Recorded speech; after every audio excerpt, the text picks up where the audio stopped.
Local currencies में व्यापार और सुगम रूप से क्रॉस बॉर्डर पेमेंट से हमारा आर्थिक सहयोग सुदृढ़ होगा।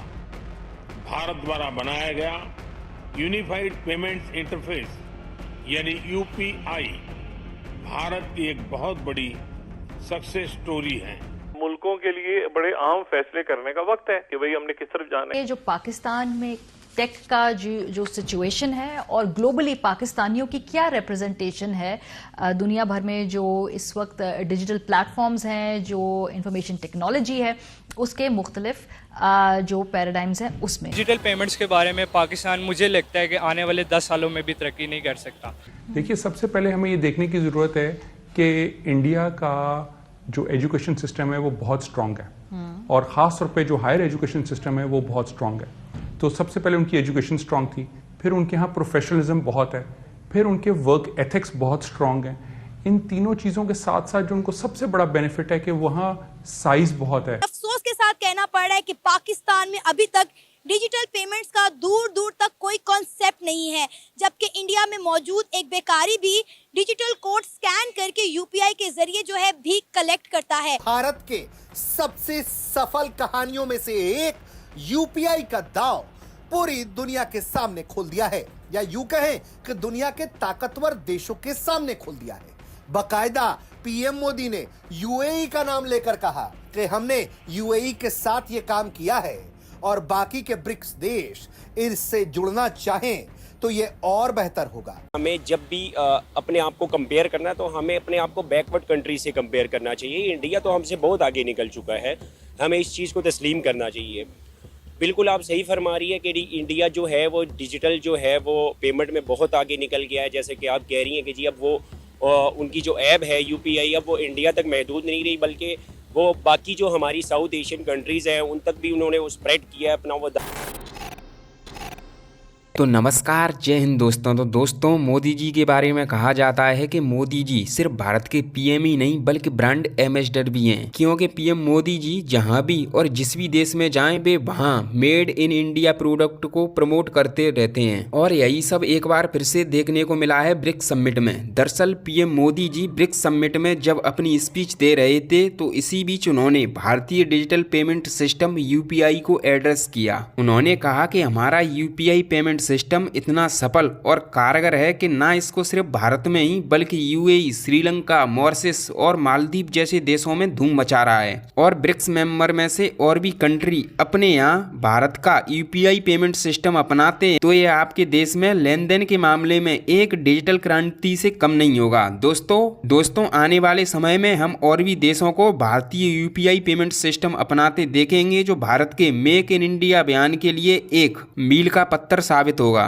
जी, इसके अलावा अगर आप नोटिस करें तो आप देखेंगे कि उनके यहाँ एक और बहुत बड़ा उनको फायदा था कि जो Y2K बग आया था अर्ली 2000s में, तो उस बग में उस वक्त उनकी लोकल आईटी इंडस्ट्री बहुत ट्रेंड थी और वहां से जैसे ही वो बग आया तो अमेरिका में जब वर्कर्स की नीड आई तो वो लोगों ने अपने बहुत ज़्यादा फॉरेन वर्कर्स वहाँ प्लेस किए अमेरिका की कंपनियों में और बाद में वो बैक ऑफिस ऑपरेशंस में, बिजनेस प्रोसेस आउटसोर्सिंग में इन्वॉल्व होने शुरू हो गए।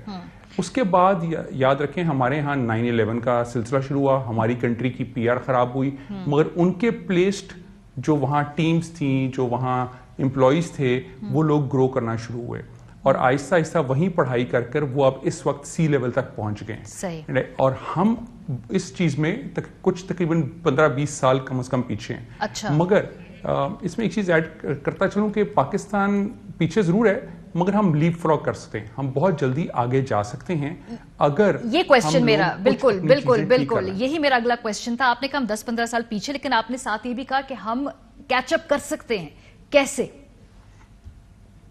जी बिल्कुल, हमें सबसे इंपॉर्टेंट जो है हमें इस वक्त अपनी एजुकेशन की क्वालिटी, खास तौर पे हायर एजुकेशन की क्वालिटी के स्टैंडर्ड को बहुत इंप्रूव करने की ज़रूरत है। हमारा ना सिर्फ करिकुलम आउटडेटेड है बल्कि हमारी फैकल्टी की रीट्रेनिंग और उनको दोबारा रिफ्रेश करने की बहुत जरूरत है, बिकॉज टेक्नोलॉजी बहुत रैपिडली चेंज कर गई है। 52 दफा उनके ट्रूप्स मिले थे, उनकी टाक्स हुई थी, उसके बाद वो इस कंक्लूजन पे पहुंचे हैं। ब्रिक्स का होना, मोदी साहब का वहां पे खुद जाना, और फिर उसमें खास कर जाके जो सबसे बड़ी बात है कि प्रेसिडेंट शी को मिलना, नए वादे होने, ये एक बहुत बड़ा एक सिग्निफिकेंट इवेंट है। और इसकी एक सबसे बड़ी वजह जो मैं समझता हूं, again, America is headless today, American weak foreign policy,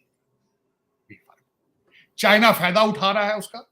China India के साथ रिलेशनशिप ठीक करके अपनी एनर्जी कहां ले जाना चाहता है? वो ताइवान ले जाना चाहता है। और ताइवान किसके लिए डियर है, किसके लिए एक चैलेंज है? वेस्ट अमेरिकन, बिलखसूस अमेरिकन वेस्टर्न सिविलाइजेशन जो कि इस वक्त थक चुकी है और अपने आखिरी सांसों पर है, उनके मुंह के ऊपर थप्पड़ है इस वक्त चाइना और भारत की तरफ, दोनों की तरफ से। और क्या ये इकट्ठे हो पाएंगे? क्या they have a will to do anything to stop it? Can they? ये बहुत बड़ा सवाल है। लेकिन मैं समझता हूं कि इस वक्त कहते हैं ना कि जिदे घर दाने उदे बाल भी सियाने। इस वक्त इंडिया के घर में दाने हैं और उनके पास एक जबरदस्त टीम है डॉक्टर जयशंकर की। मोदी साहब के पास पावर है, वोट ऑफ कॉन्फिडेंस है उनके पास, and world can see it. वो दुनिया को दिखा रहे हैं। 6 डिप्लोमेट्स को निकाला गया, उनको टेररिस्ट, उनको क्रिमिनल एक्टिविटीज में इन्वॉल्व बताया गया बगैर किसी सॉलिड प्रूफ के। ये उसका जवाब आ गया, ये उसका जवाब आ चुका। इलेक्शन है अमेरिका के अंदर, इलेक्शन।